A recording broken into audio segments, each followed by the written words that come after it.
دوسروں پر آئی مصیبت کو سزا اور اپنی مصیبت کو آزمائش سمجھنے والا تکبر میں مبتلا ہوتا ہے۔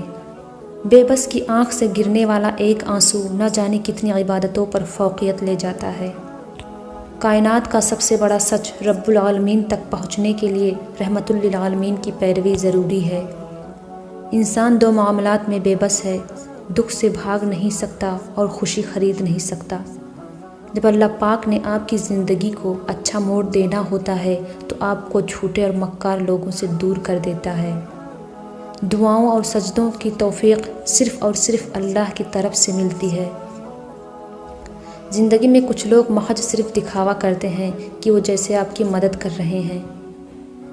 کامیابی چاہتے ہو تو موقع دینے والوں کو کبھی دھوکہ اور دھوکہ دینے والوں کو کبھی موقع مت دو۔ جب کسی کام کا ارادہ کرو تو پھر اللہ پاک پر بھروسہ کر لو۔ اچھے وقت میں غرور سے بچنا اور برے حالات میں نا امید نہ ہونا اہل دانش کی نشانی ہے۔ جھوٹ وہ خطرناک بیماری ہے جو عزت کو کھا جاتی ہے۔